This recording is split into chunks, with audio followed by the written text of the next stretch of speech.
তো যাই হোক আমরা হিট অ্যান্ড টেম্পারেচার করছিলাম। হিট অ্যান্ড টেম্পারেচারের এতদূর পর্যন্ত এর আগে আমাদের হয়ে গেছে। আমরা ঠিক তার পরের থেকে শুরু করছি।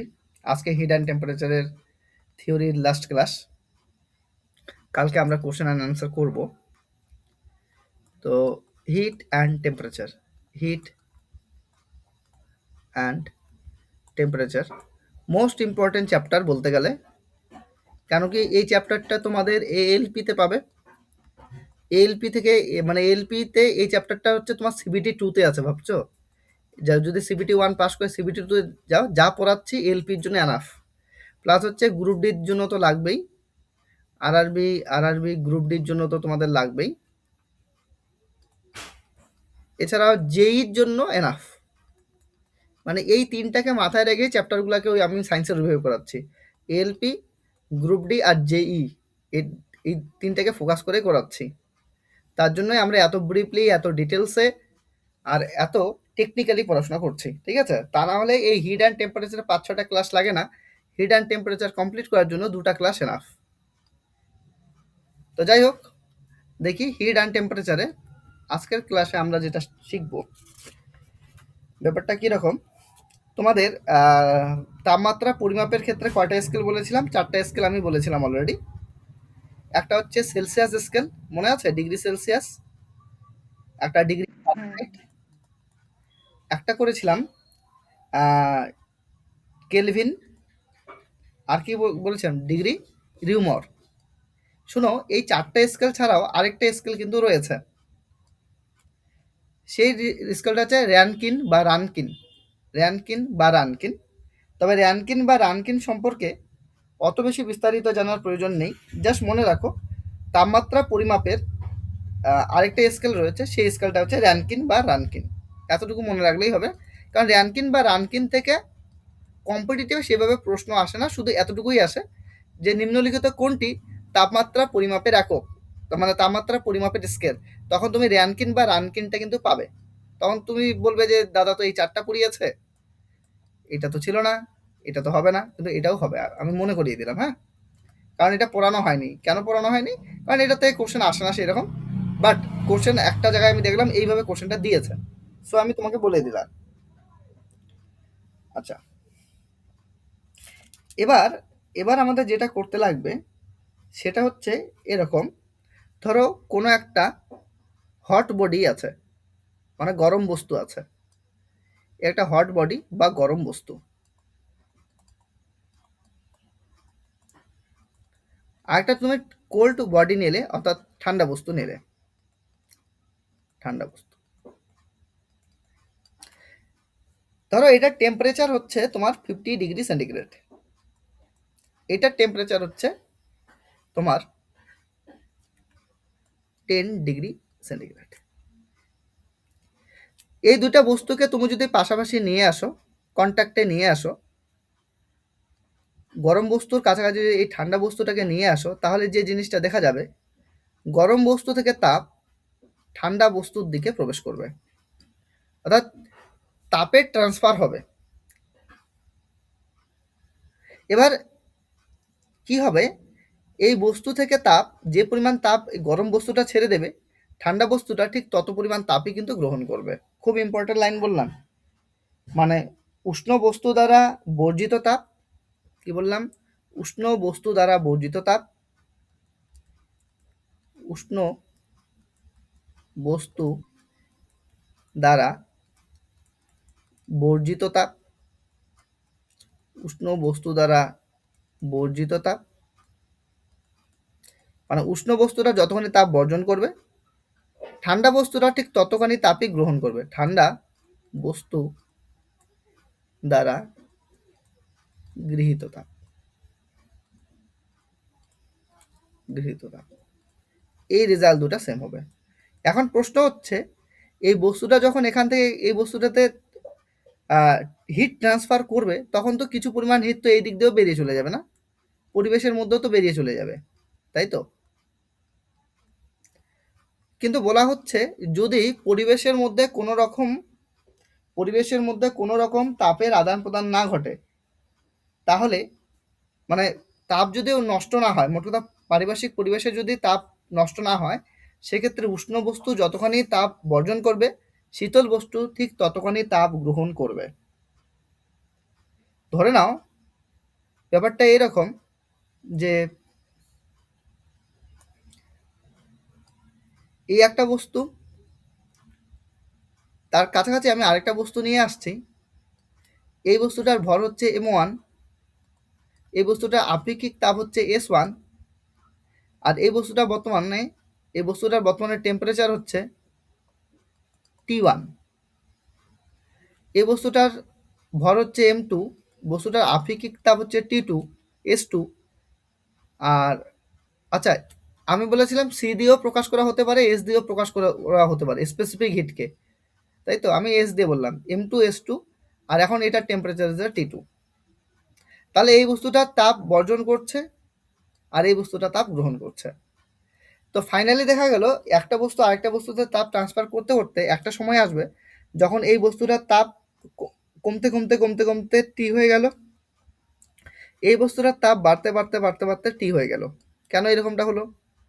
কারণ দেখো, একটা বস্তু যখন তাপ বর্জন করবে তার টেম্পারেচারটা কমবে, আর একটা বস্তু যখন তাপ গ্রহণ করবে তার টেম্পারেচারটা বাড়তে থাকবে। তো আমি বললাম যে এটা টেম্পারেচার T1 ছিল, এটা কমতে কমতে কমতে কমতে ফাইনালি টি হয়ে গেল।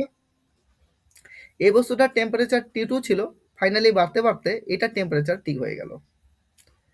তো সেক্ষেত্রে কি হবে, উষ্ণ বস্তুটা কতখানি তাপ বর্জন করেছে তা জানার জন্য আমরা কি করব, তাপ বের করার ফর্মুলা কি, Q equal to M S T বা M C delta T. M C delta T যেটা এর আগের ক্লাসে আমরা করেছিলাম, মনে আছে? তাপ Q equal to M C delta T, এটা মনে আছে তো? বলো। তাহলে এই বস্তুটা তাপ বর্জন করবে, ধরলাম আমি এই বস্তুটা Q1 তাপ বর্জন করবে, তাহলে Q1 এর ভ্যালু কত, এটার এম এর ভ্যালু কত M1, সি এর ভ্যালু কত, সি এর ভ্যালু বললাম S1, টি এর ভ্যালু কত, দেখো T1 থেকে টেম্পারেচার কমতে কমতে টি হয়েছে, তাহলে কতখানি তাপ ছেড়ে দিয়েছে, T1 মাইনাস টি। তো T1 মাইনাস টি, এতখানি তাপ ছেড়ে দিয়েছে। তাহলে এতখানি তাপ ছেড়ে দিল কি উষ্ণ বস্তু। শীতল বস্তু কতখানি তাপ গ্রহণ করেছে, এটাকে যদি আমি Q2 বলি, তাহলে Q2 হচ্ছে M2 S2।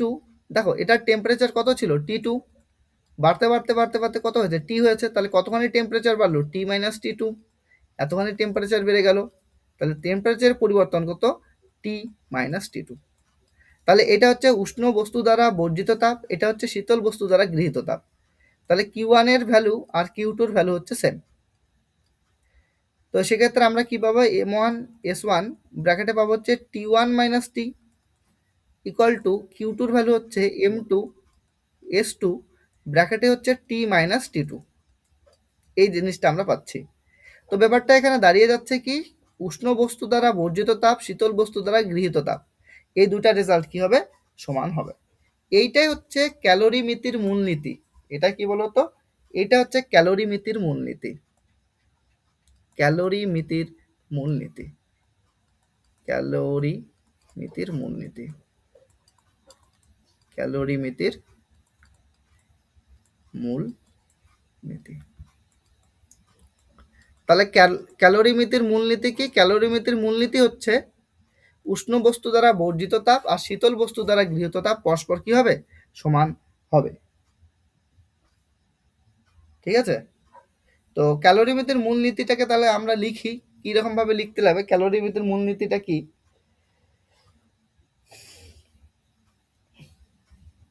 যে বিভিন্ন উষ্ণতায়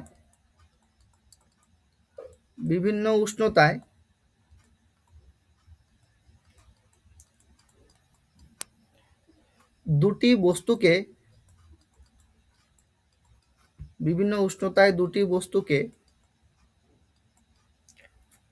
পরস্পরের সংস্পর্শে রাখলে, পরস্পরের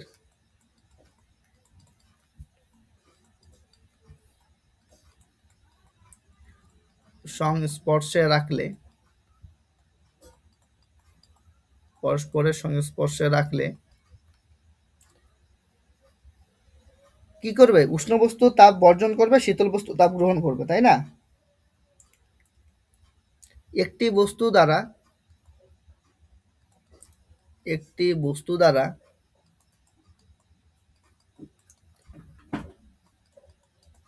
গৃহীত তাপ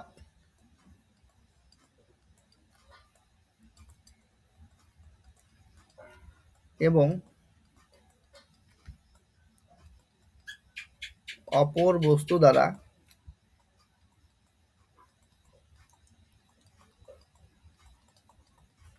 বর্জিত তাপ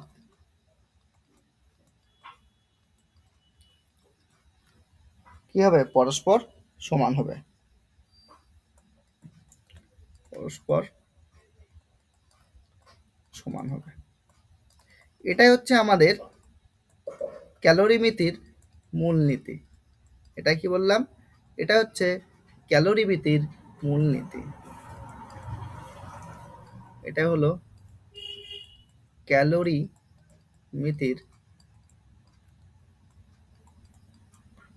মূল নীতি।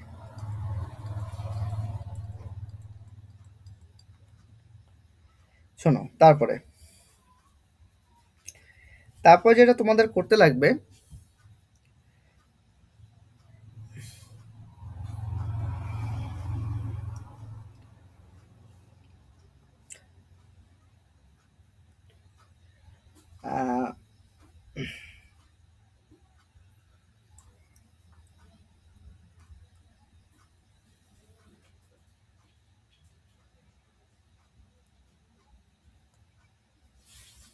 ধরো কোনো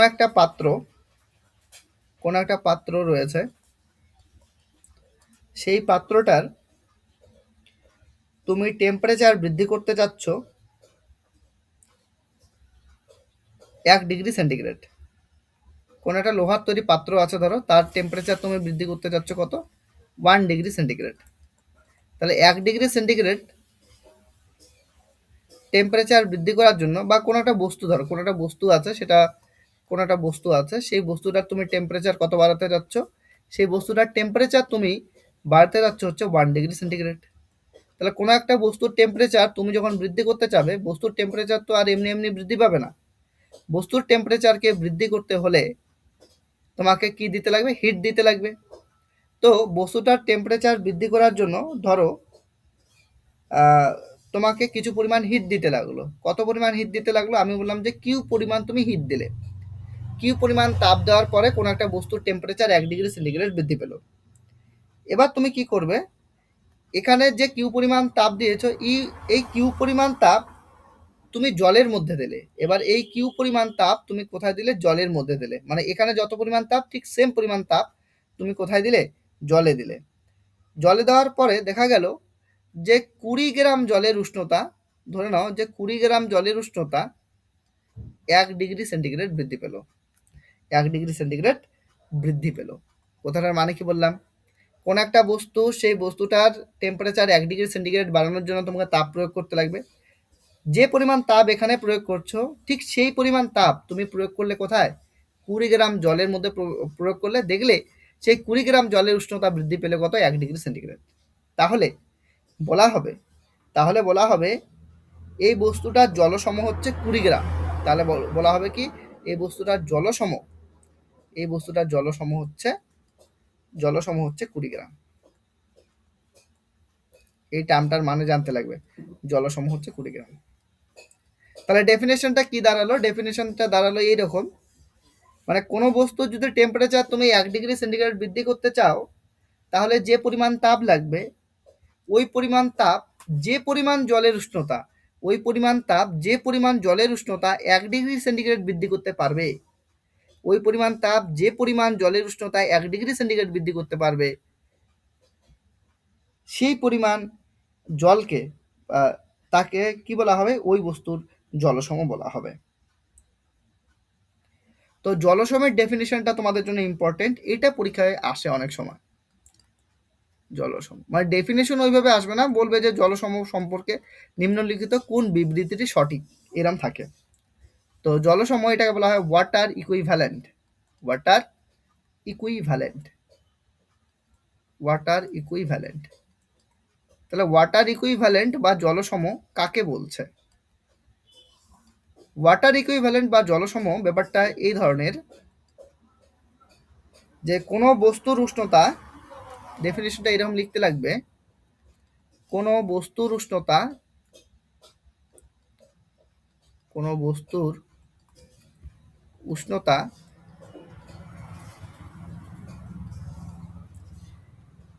1 ডিগ্রি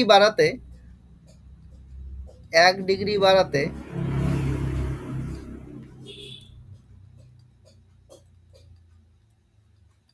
কিসের প্রয়োজন হবে? তাপের প্রয়োজন হবে। যে পরিমাণ তাপের প্রয়োজন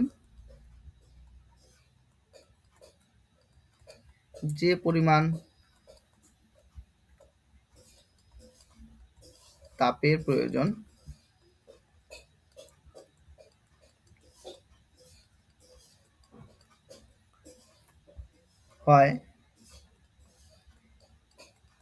কত পরিমাণ তাপ? আমি বললাম কিউ পরিমাণ তাপ।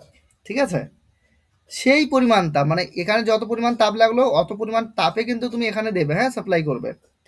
সেই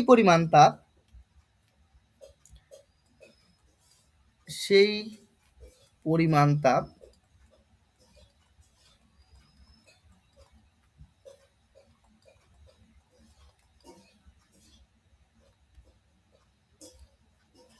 দ্বারা যত পরিমাণ, যেমন এখানে আমি এক্সাম্পলে বললাম যে 20 গ্রাম জল, তাই না? যত পরিমাণ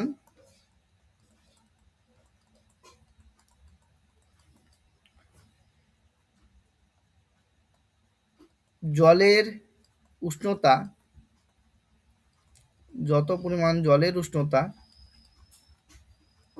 1 ডিগ্রি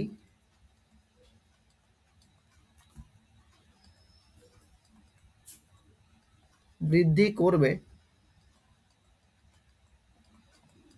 যত পরিমাণ জলের উষ্ণতা 1 ডিগ্রি বৃদ্ধি করবে, সেই পরিমাণ জলকে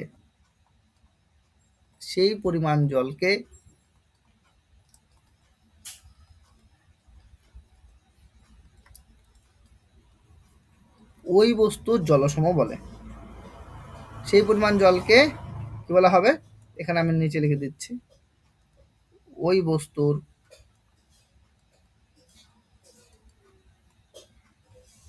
জলসম বলে। তাহলে জলসম বিষয়টা বুঝতে পেরেছো? বলো দেখি, জলসম বিষয়টা বোঝা গেছে?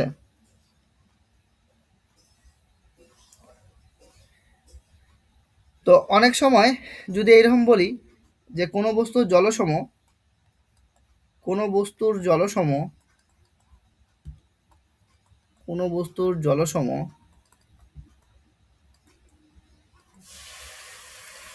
20 গ্রাম বলতে কি বোঝো? যদি বলা হয় কোনো বস্তুর জলসম 20 গ্রাম বলতে কি বোঝো, তাহলে আমাদের কি বলতে লাগবে বলো? তাহলে আমাদের বলতে লাগবে যে, পরে তুমি লিখে নেবে, এবার আমি বলে দিচ্ছি, পরে তুমি লিখে নিও, যে কোনো পাত্রে জলসম 20 গ্রাম বলতে বোঝায়, বা কোনো বস্তুর জলসম 20 গ্রাম বলতে বোঝায় ওই বস্তুর উষ্ণতা 1 ডিগ্রি বৃদ্ধি করতে যে পরিমাণ তাপের প্রয়োজন, সেই পরিমাণ তাপ 20 গ্রাম জলের উষ্ণতা 1 ডিগ্রি বাড়াতে পারবে। ঠিক আছে, এটাকে আমরা কি বলবো? জলসম। জলসমের যে গাণিতিক প্রকাশ, সেই গাণিতিক প্রকাশটা তোমাকে জানতে লাগবে। জলসমের গাণিতিক প্রকাশটা এরকম হচ্ছে,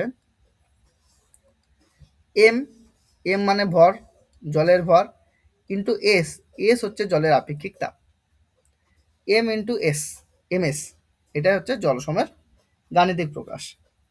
ঠিক আছে,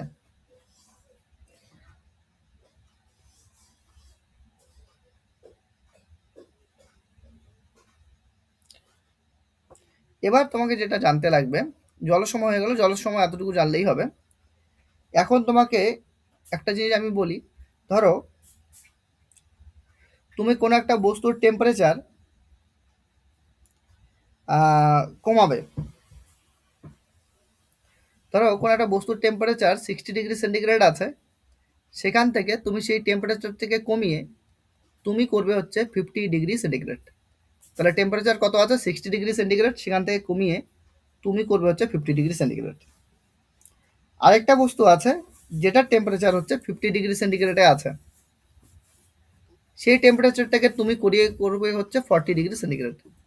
বলো তো দুই ক্ষেত্রেই টেম্পারেচার হ্রাসের পরিমাণটা সেম হলো না?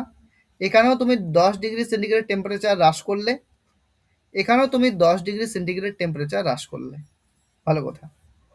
কিন্তু একটা অবাক করা বিষয়, তোমার যদি এই বস্তুটার টেম্পারেচার 60°C থেকে 50°C করার জন্য যদি তোমার সময় এখানে লাগে হচ্ছে 5 মিনিট, তাহলে তুমি অপর একটা বস্তুর টেম্পারেচার 50°C থেকে 40°C করার সময় এখানে সময় কিন্তু 5 মিনিটের থেকে বেশি লাগবে। এখানে সময় কিন্তু 5 মিনিটের থেকে কি লাগবে? বেশি লাগবে। ব্যাপারটা অবাক করা। ব্যাপারটা বুঝতে পারলে আমি কি বলতে চাচ্ছি? দুইটা কেসেই তুমি টেম্পারেচার কত হ্রাস করছো? 10°C। দুটা কেসেই টেম্পারেচার তুমি হ্রাস করছো হচ্ছে 10°C। অথচ প্রথম ক্ষেত্রে টাইম তোমার কি লাগছে? কম লাগছে, কিন্তু পরের ক্ষেত্রে টাইম তোমার কি লাগছে? বেশি লাগছে। এই যে বিষয়টা, এটা কে বলেছেন? বিজ্ঞানী নিউটন বলেছেন। তিনি একটা ফর্মুলা দিয়েছেন। সেই ফর্মুলাটা কি? সেই ফর্মুলাটা আমরা ডিরেক্ট জানবো, ওর থেকে বেশি ডিরাইভ আমরা করতে যাব না। Q1 minus Q2 divided by T equal to K into Q1 plus Q2 divided by 2 minus Q0। Just ফর্মুলাটাকে দেখে রাখবে, লিখে রাখবে, এর এর থেকে বেশি জানার প্রয়োজন নেই। হ্যাঁ, যেখানে যেখানে Q1 হচ্ছে কোনো একটা বস্তুর প্রাথমিক তাপমাত্রা, Q2 হচ্ছে চূড়ান্ত তাপমাত্রা, আর T হচ্ছে সময়, আর K হচ্ছে একটা ধ্রুবক। তো যাই হোক, এটা বুঝতে পারো না পারো ওটা আলাদা ব্যাপার, বাট উপরের কেসটা বুঝতে পেরেছো কিনা সেটা বলো। যে দুই ক্ষেত্রে 10°C টেম্পারেচার তুমি হ্রাস করছো, মানে টেম্পারেচার হ্রাসের পরিমাণটা সেম, অথচ দ্বিতীয় কেসটার ক্ষেত্রে টাইম বেশি লাগছে, প্রথম কেসটার ক্ষেত্রে টাইম কম লাগছে। এই যে বিষয়টা, এটাকেই বিজ্ঞানী নিউটন বলেছেন। আর এটাই হচ্ছে নিউটনের শীতলীকরণের সূত্র নামে পরিচিত। এটাই নিউটনের কি সূত্র নামে পরিচিত? এটাই নিউটনের শীতলীকরণের সূত্র নামে পরিচিত। নিউটনের শীতলীকরণের সূত্র, নিউটনের শীতলীকরণের সূত্র, এটাই নিউটনের শীতলীকরণের সূত্র নামে পরিচিত। Newton's law of cooling, Newton's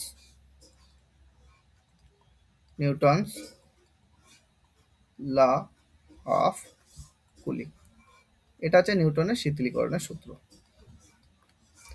তো নিউটনের শীতলীকরণের সূত্রটা যদি তুমি লিখো, তাহলে তোমাকে লিখতে লাগবে এরকম, যে মানে খুব গরম থেকে সামান্য ঠান্ডা হতে যে সময় লাগে, তার চেয়ে সামান্য ঠান্ডা থেকে সম্পূর্ণ ঠান্ডা হতে বেশি সময় লাগে। তো যাই হোক, ওটা বুঝতে পারো না পারো আলাদা ব্যাপার। মানে যেটা এক্সাম্পল দিলাম, এক্সাম্পলটা কি বুঝতে পেরেছো বলো? নিউটনের শীতলীকরণের। ঠিক। এবার এবার যেটা তোমাকে করতে লাগবে সেটা হচ্ছে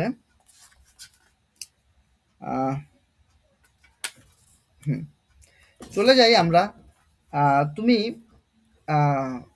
দেখো, এক তো হচ্ছে তোমার কালো রঙের বস্তু, মানে কালারটা কালো রঙের নিয়েছি। দুই হচ্ছে আমি নিচ্ছি হচ্ছে সাদা রঙের বস্তু, সাদা রঙের বস্তু। আমরা সবাই জানি কালো রঙের বস্তু তাপ শোষণ করে,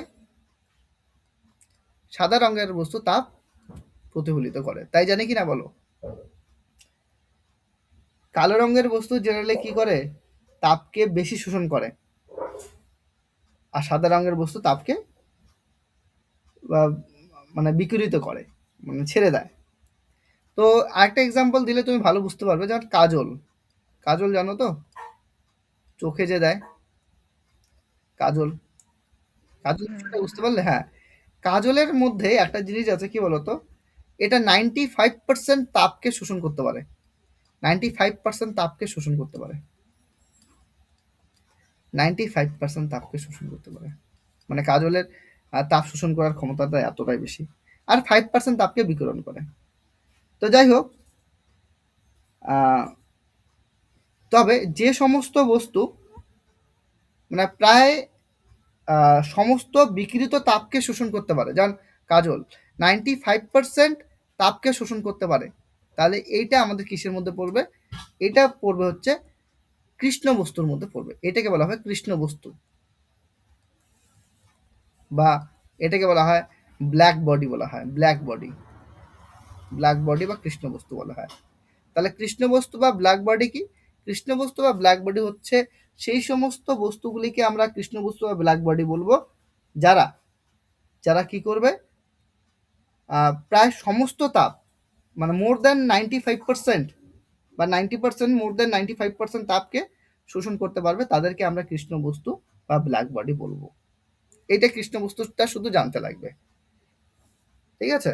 এটা কৃষ্ণ বস্তুর একটা কনসেপ্টটা তোমাকে জেনে রাখতে লাগবে। তো সেই কারণে আমরা কি করি, যে আহ, কালো রঙের যে পোশাক, তারা ব্ল্যাক বডি হিসাবে কাজ করে জেনারেলি। তো এদের তাপ শোষণ করার ক্ষমতাটা বেশি, তার জন্য আমরা শীতকালের দিকে কালো রঙের পোশাক পরি। কিন্তু সাদা রঙের পোশাক জেনারেলি গ্রীষ্মকালে পরা হয়, কারণ এদের তাপ গ্রহণ নয়, তাপ ছেড়ে দেওয়ার বা তাপ বর্জন করার ক্ষমতাটা বেশি। তো যাই হোক, আমরা এখন আলোচনা করলাম ব্ল্যাক বডি নিয়ে বা কৃষ্ণ বস্তু নিয়ে আলোচনা করলাম। বিষয়টা আশা করি বুঝতে পেরেছো।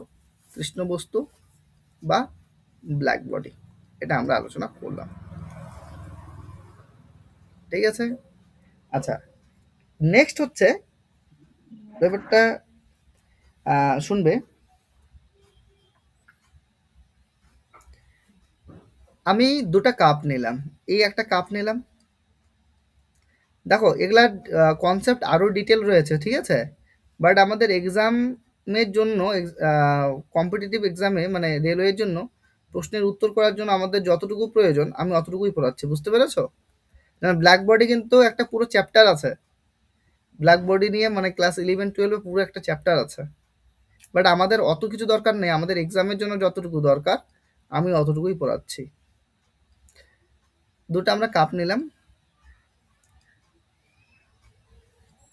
এই একটা এই একটা। তবে তবে একটা কাপ হচ্ছে কালো রঙের, এটা ব্ল্যাক কালারের। এই কাপটা নিলাম হচ্ছে ব্ল্যাক কালারের। আর এটা হচ্ছে আদার্স কালারের নিয়েছে, মানে ব্ল্যাক বাদ দিয়ে অন্য কোনো কালারের নিয়েছে। দুটার মধ্যেই রাখা হয়েছে, দুটার মধ্যে রাখা হয়েছে চা। কি রাখা হয়েছে? দুটার মধ্যে আমরা চা রেখেছি। হ্যাঁ, এখানেও চা রাখা আছে, এখানেও আমরা চা রেখেছি। তো দেখবো এখানকার চা ঠান্ডা হতে, এখানকার চা যদি ঠান্ডা হতে সময় লাগে 5 মিনিট, এই চা ঠান্ডা হতে সময় লেগে গেছে 3 মিনিট। কেসটা কেমন হলো? একই একই চা রেখেছি, দুটো আলাদা কাপের মধ্যে রেখেছি, জাস্ট কাপের কালার আলাদা। তো দেখেছি যে যে ব্ল্যাক কালারের যে কাপটা নেবে তার মধ্যে চা খুব দ্রুত ঠান্ডা হবে। প্রশ্নটা হচ্ছে কেন এরকম হয়? কারণ হচ্ছে ব্ল্যাক তো তাপ শোষণ করে। শোনো, যে বস্তুটা ভালো তাপ শোষণ করতে পারে সে বস্তুটা ভালো তাপ বিকিরণও করতে পারে। যে বস্তুটা ভালো তাপ শোষক সেই বস্তুটা হচ্ছে ভালো তাপ বিকিরক। এটা মূল ইম্পর্ট্যান্ট একটা কথা বললাম। যে বস্তুটা ভালো তাপ শোষক সেই বস্তুটা ভালো তাপ বিকিরক, ঠিক আছে? যে বস্তুটা ভালো তাপ শোষক সেটা হচ্ছে ভালো তাপ বিকিরক। এই যে কনসেপ্টটা, এই কনসেপ্টটা বিজ্ঞানী কার্চফ দিয়েছেন। মানে যে বস্তু ভালো তাপ শোষক সেই বস্তুটি সমানভাবে ভালো তাপ বিকিরক। এই কথাটা আমি লিখে দিই। যে বস্তুটি যে বস্তুটি যত ভালো যত ভালো তাপ শোষক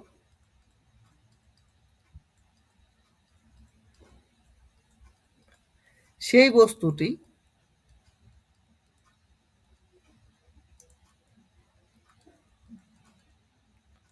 তত ভালো